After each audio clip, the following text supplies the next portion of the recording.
कुछ और? नहीं बस काफी। समझ गए आप सभी? हाँ हाँ चलो। बस तो चलो वहाँ से।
तो मेरा नाम सुधीर है, Sudhir Singh.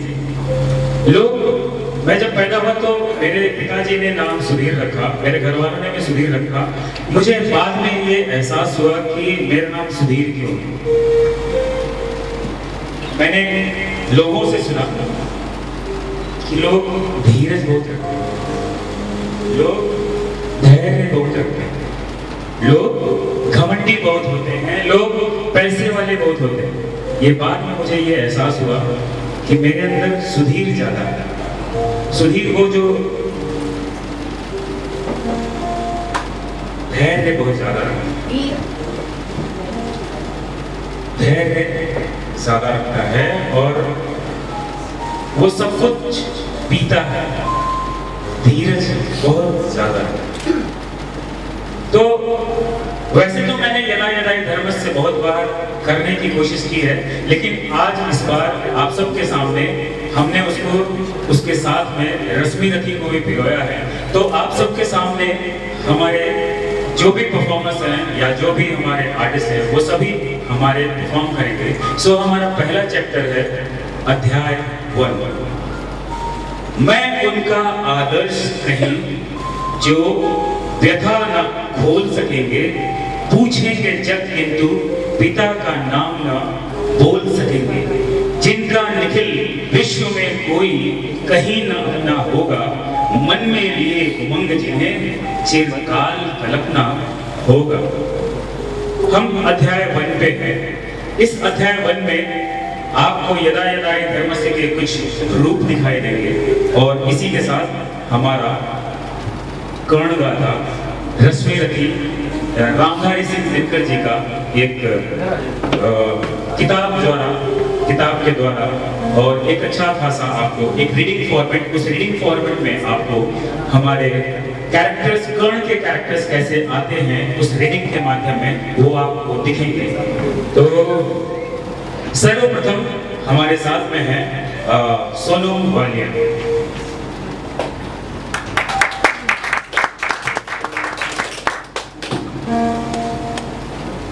Next please.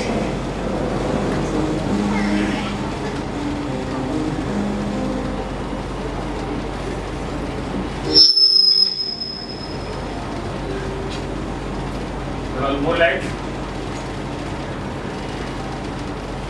Heavy lights.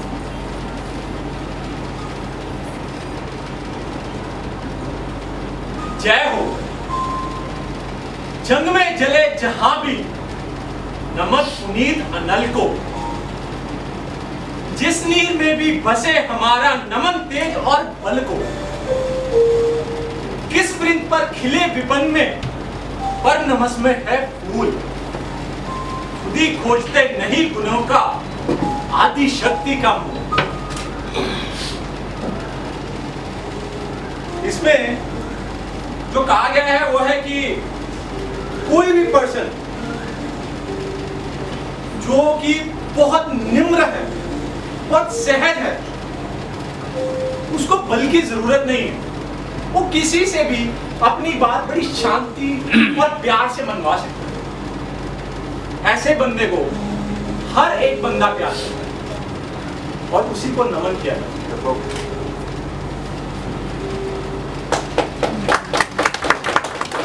अध्याय 1 पे है और अध्याय 1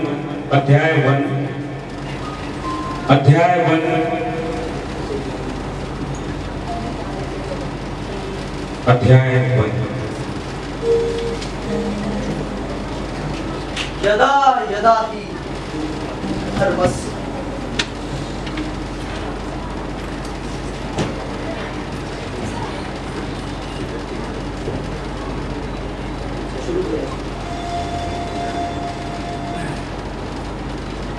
कितने लोग हैं, जिधर जाओ सभी लोग, ट्रेनों में, बसों में, बाजारों में, मॉल्स में, शॉपिंग मॉल्स में और नदी के किनारे, समुद्र के किनारे, जिधर जाओ। लेकिन क्या सच में समानता और एकता है यहाँ? क्या आप पढ़ पाए हैं उनको या समझ पाए हैं?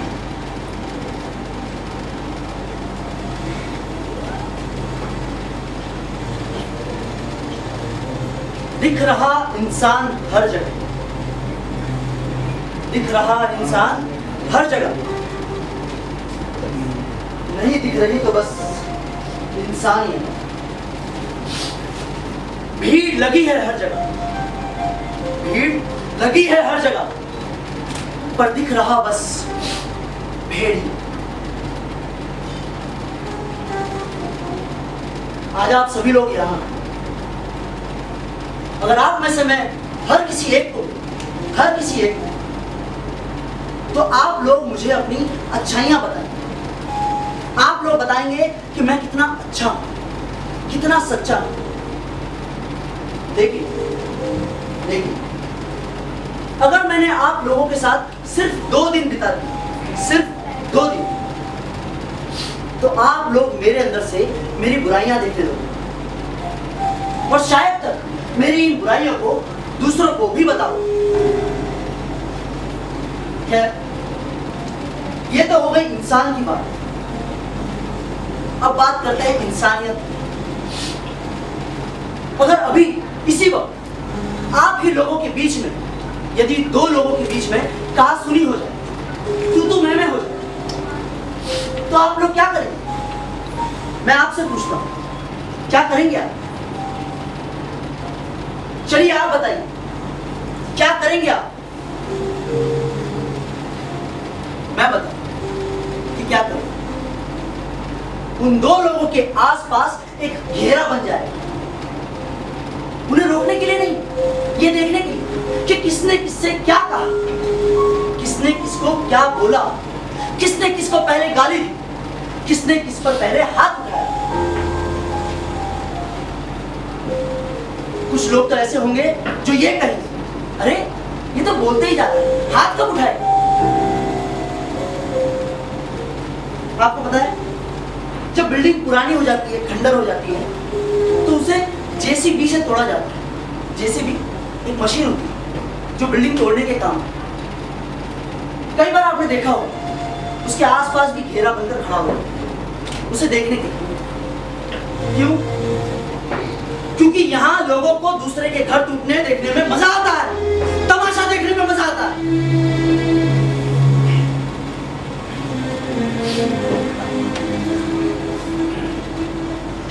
अगर कोई लड़की आधी रात को अपने घर जा रही है, उसी रास्ते पर अगर 2-3 उठाएगी गुंडे, जिनका काम ही होता है लड़कियों को सिर्फ छेड़ना, उस रास्ते पर अगर आप भी हो, आप में से कई लोग तो ये जज भी कर लेंगे, यार इतनी रात को ये लड़की कर क्या रही है, इसके माँ बाप को तो इसकी फिक्र ही नहीं है, अगर आप उसकी जगह पर हो तो आप क्या करेंगे? उस लड़की को छेड़ता देख आप क्या करेंगे? चलिए ये भी बात मैं आपको बताता हूं। आप ये सोचेंगे, अरे यार कौन इन गुंडों के मुंह लगे? हाँ, ये लड़की तो आज जा रही, मेरा तो रोज का आना जाना है, खामखा ये 2-3 गुंडे जो है मुझे पीट देंगे। ये सोचकर आप उस बात को इग्नोर करके वहां से चले जाए। लेकिन यही बात, इसी सोच की वजह से आज हमारे देश में बलात्कार हो रहे हैं। और कितने ही केस ऐसे हैं जो आपके और मेरे दिमाग में दर्ज है।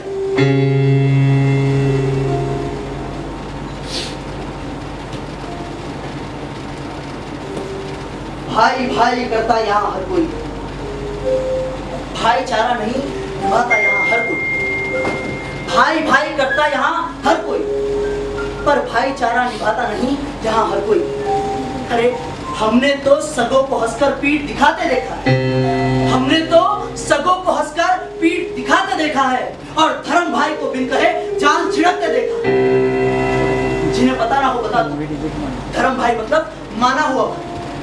हमने तो सगों को हंसकर पीठ दिखाते देखा है, और धर्म भाई को बिन कहे जान छिड़कते देखा है। कागज के चंद टुकड़ों के हमने अपनों को लूटते देखा, कागज के चंद टुकड़ों के लिए हमने अपनों को लूटते देखा है। अरे घर की 4 दीवारी में हमने अपनों को लूटते देखा।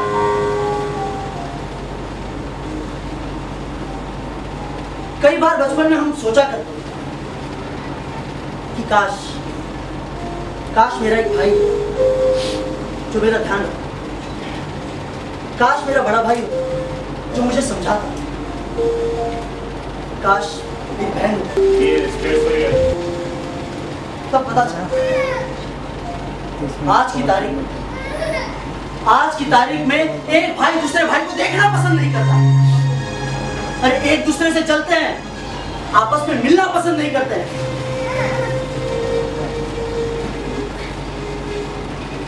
ये तो कुछ भी नहीं। आपको एक बात सुनो, एक औरत जो बहुत ही गरीब, पेट काट कर पैसे जमा करती है, ये सोचकर कि कुछ पैसे जमा हो जाए तो मैं सोना खरीदूं ताकि भविष्य में मेरे बच्चे के काम आए। उसने अच्छे खासे पैसे जमा, उसने सोचा कि अब मैं सोना ले लूं। उसका भाई, सगा भाई, उसकी ज्वेलर्स शॉप, तो उसने सोचा कि किसी और के पास जाऊंगी तो मुझे ठग ले, लूट ले, क्यों ना मैं अपने सगे भाई के पास जाऊं, वो मुझे लूटेगा तो मेरा सगा भाई। इसलिए वो उसके पास चली जाती, उससे ब्रेसलेट बनवाती। 20-25 साल बाद जब उसे पैसों की जरूरत होती है, वो सोचती है कि मैं ब्रेसलेट मैं बेच दूं और इससे एक रकम ले लूं। वो अपने भाई के पास जाती है, उसे कहती है, भाई ये ब्रेसलेट ले ले और मुझे पैसे दे दो। आप जानते हैं उसके भाई ने उससे क्या कहा? उसके भाई ने उससे कहा, इस ब्रेसलेट के साथ मैंने तुझे एक चिट्ठी दी थी, क्या तेरे पास वो चिट्ठी है? वो औरत जिसने मुश्किल से पैसे जमा किए, उसने वो चिट्ठी संभाल के रखी। उसने कहा, ये रही भाई, ले। अब आपको तो पता है 20-25 साल पहले सोने का रेट क्या था और आज का दाम क्या है। उसका भाई वो चिट्ठी देख के दंग रह जाता है कि यार 20-25 साल तक इसने ये चिट्ठी संभाल के रखी। तो उसे बहाना देते, देख फिलहाल तो मेरे पास इतनी रकम है नहीं, तो एक काम कर, ये ब्रेसलेट अपने पास रख, कुछ दिनों में अगर पैसे का कुछ बंदोबस्त होता है तो मैं तुझे पैसे दे दूं। वो औरत अपना ब्रेसलेट लेकर चली जाती, मगर उसे पैसों की जरूरत थी, वो दूसरे ज्वेलर्स के पास जाती, उसे ब्रेसलेट दिखाती। आप जानते हैं ज्वेलर्स क्या कहता है? वो ज्वेलर्स कहता है, बहन आपकी चिट्ठी में ये ब्रेसलेट 22 कैरेट का दिखा रहा है, लेकिन इसकी प्योरिटी 18 कैरेट की है। आप में से कई लोग शायद ये प्योरिटी को जानते हैं। कहती है आपकी चिट्ठी में ये ब्रेसलेट 22 कैरेट का दिखा रहा है, लेकिन इसकी प्योरिटी 18 कैरेट की है। अब आप लोग सोचिए, जिस औरत को उसके सगे भाई ने लूटा है, तो कहां आती है रिश्तों की बात? कहां आती है रिश्तों की बात? लेकिन उस औरत को एक भाई मानता है। जब उसको भूख लगती है, जब कभी उसको भूख लगती है, उसके लिए नाश्ता लेकर आता है। उसे प्यास लगती है तो उसके लिए शरबत लेकर आता है। अरे अपनों से ज्यादा तो पराये काम आते हैं। कहां आती है रिश्तों की बात?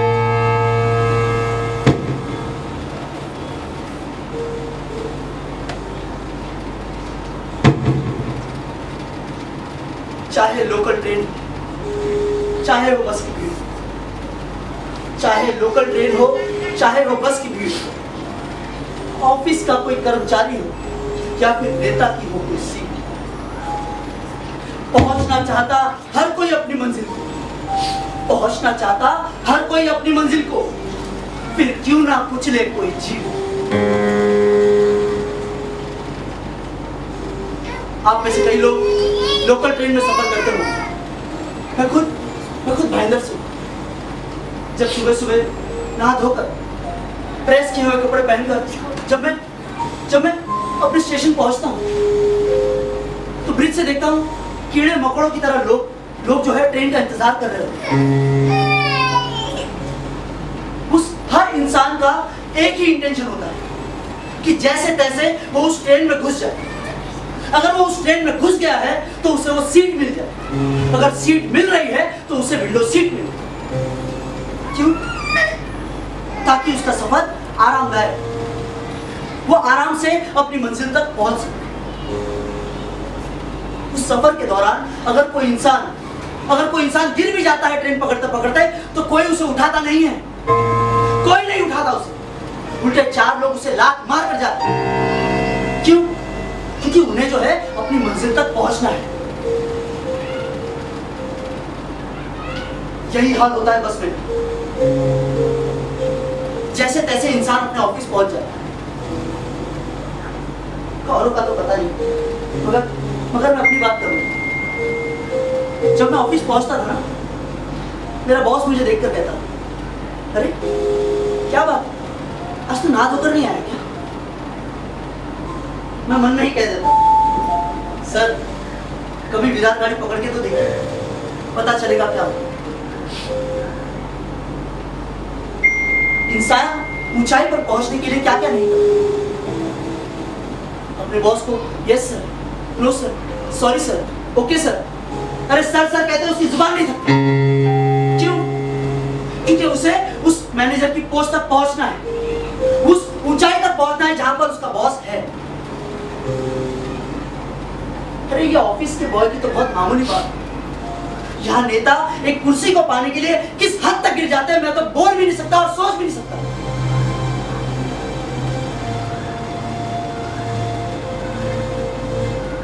लेकिन एक बात कहना चाहता हूं, जब जब धर्म पे संकट आता है, जब जब अधर्म बढ़ता है, तब तब कहलाया जाता है यदा यदा ही धर्मस्य।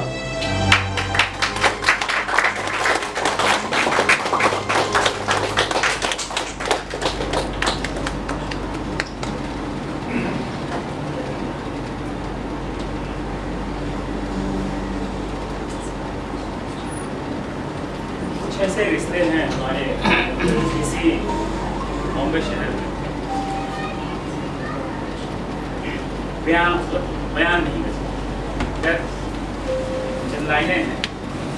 अरे जिसके पिता सूर्य थे माता कुंती सती कुमारी, जिसके पिता सूर्य थे माता कुंती सती कुमारी, उसका पलना हुई धार पर बहती हुई पिटाई।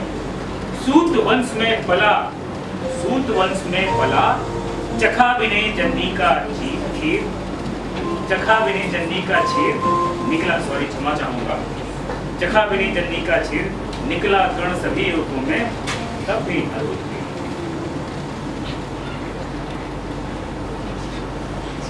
ऊंच नीच का भेद न माने, ऊंच नीच का भेद न माने, वही श्रेष्ठ ज्ञानी है। दया धर्म जिसमें हो, सबसे वही पूज्य प्राणी है। क्षत्रिय वही भरी हो जिसमें निर्भयता की आग, क्षत्रिय वही भरी हो जिसमें निर्भयता की आग। सबसे श्रेष्ठ वही ब्राह्मण है, हो जिसमें तप त्याग। तेजस्वी सम्मान खोजते नहीं, गोत्र बतला के, तेजस्वी सम्मान खोजते नहीं, गोत्र बतला के, पाते हैं जग में प्रशस्ति अपना कर्तव्य दिखला के। हीन मूल की ओर देख, जग गलत कहे या ठीक, हीन मूल की ओर देख, जग गलत कहे या ठीक। वीर खींच कर ही रहते हैं इतिहासों में लीक।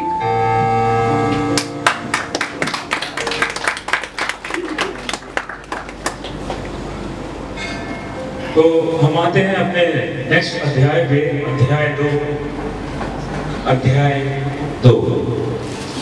अलग नगर के कोलाहल से, अलग नगर के कोलाहल से, अलगपुरी पुरजन से, कठिन साधना में उद्योगी लगा हुआ तन मन से। निज समाधि में निरत, निज समाधि में निरत, सदा निज कर्मठता में चूर, अन्य कुसुम सा खिला कण, जग की आंखों से दूर, जग की आंखों से दूर। अध्याय 2, अध्याय 2। और घिर गई द्रौपदी अपनों के ही बीच, जिस पे उसे भरोसा था, जो उसके रक्षक थे, वही आज उसके भक्षक बने बैठे थे। नहीं समझ आ रहा था उसे कि क्या किया जाए, कोई आस नहीं दिखी। 5 पति थे उसके, 5, लेकिन जब उसे उन लोगों की जरूरत पड़ी तो वो भी ऐसे ही मुंह लटका कर बैठे हुए थे।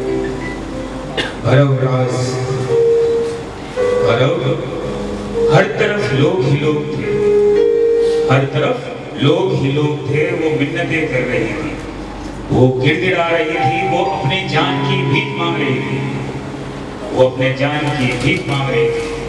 उसने अपनी इज्जत बचाने के लिए मोहल्ले का हर दरवाजा खटखटाया, लेकिन मेरे डर से किसी ने भी छू तक नहीं की। और मैंने उसके साथ वो सब कुछ किया जो एक दरिंदा एक मासूम बच्ची के साथ करता है। मैंने उसे उसके जिस्म की भूख मिटानी, या ये कह लीजिए कि मुझे अपने जिस्म की भूख मिटानी थी, तो उस मासूम को इतना दरिंदगी से मैंने नोचा कि मैं बयान नहीं कर सकता, मैं बयान नहीं कर सकता।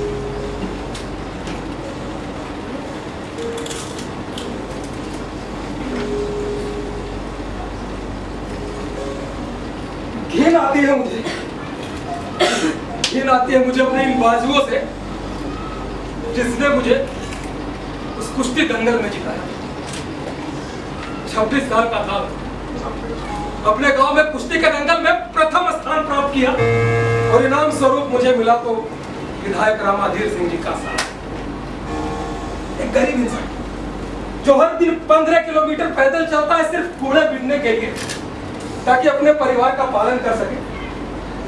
जब उसे कुछ हजार की नौकरी मिलती है ना, तो वो सही गलत में फर्क नहीं। वैसा ही इंसान एक मैं भी था।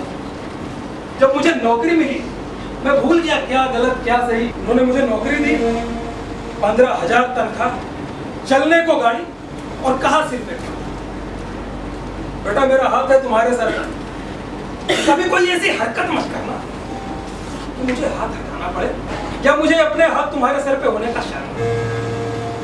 हमने भी उनके लिए सब कुछ जितना बन पा सकता, चोरी किया, दिन दहाड़े डकैती की, किडनैपिंग की, मर्डर किया, जो जो उन्होंने कहा, उनके मुंह से आवाज खत्म होने से पहले मैंने वो काम कर दिया। कभी कुछ नहीं सोचा क्या सही है क्या गलत है, क्या ऊंच है क्या नीच है, सब किया। एक इंसान से शायद मैं एक हैवान बनने की जर्नी थी।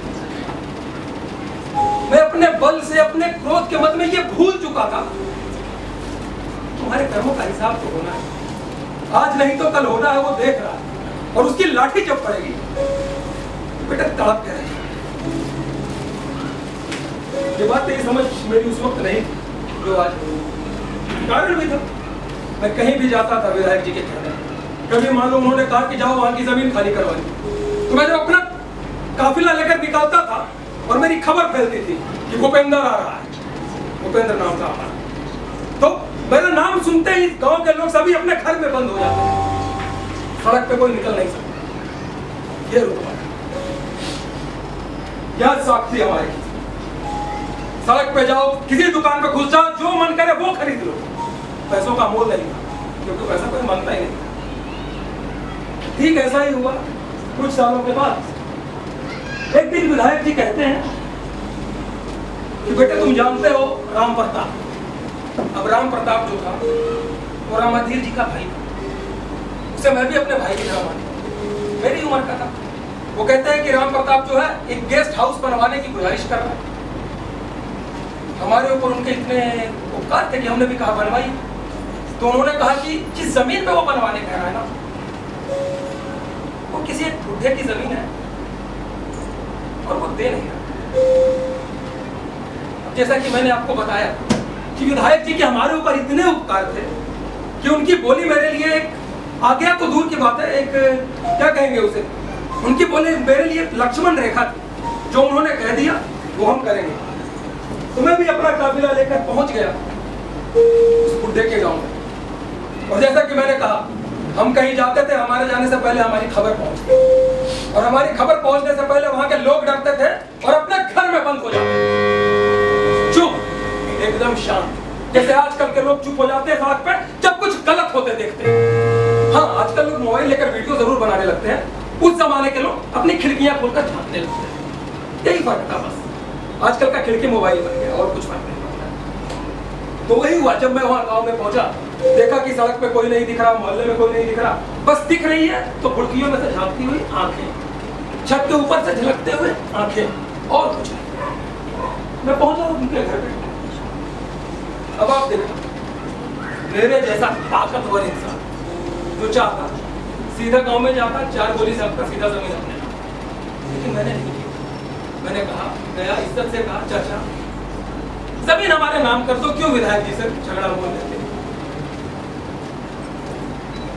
को शायद बात समझती है, या फिर शायद उसे मेरी ताकत के बारे में मालूम है। वो कहता है कि जमीन का कागज पे मैं अंगूठा नहीं लगाऊंगा, जमीन मेरी बच्ची के लिए है, जो कहना है कर ले। अब ऐसा सुनोगे तो आप क्या करोगे?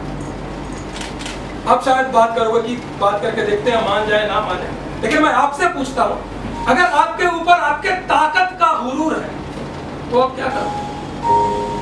सामने वाले को थप्पड़ मार दोगे, गाली दोगे। मैंने भी वही किया, वही पे बुढ़े को एक थप्पड़ लगाया और उस बुढ़े ने बदले में मुझे एक थप्पड़ लगाया।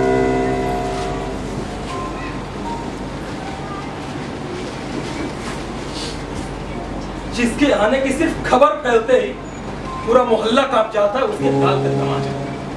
ये तमाचा नहीं था, ये बेइज्जती थी मेरे उस पद की जो मुझे मिला था। मैंने उस बुढ़े के हाथों से अंगूठा तो लगवाया, लेकिन अंगूठे को काटने के बाद, लेकिन यहाँ भी बदला मेरा पूरा नहीं हुआ। वो हाथ कटा था उसका तमाचे के बदले, लेकिन मेरी बेइज्जती हुई थी, और बेइज्जती के कारण तो महाभारत हो गया। तो मैं क्या चीज, जिस बेटी के लिए वो बुढ़ा जमीन बचा रहा था ना, उसकी वो बेटी मैं कहूंगा 18 साल की रही, गरीब दुबले पतले लोग, खरीद लिए कुछ नहीं। सोचा कि ये इसके लिए इतना अकड़ रहा है, आज मैं इसकी अकड़ दिखा। कहते हैं जब नाश मनुष्य पर छाता है, पहले विवेक मर जाता है। पढ़ाई चलती रही, छोटे गांव में स्कूल भी छोटा था।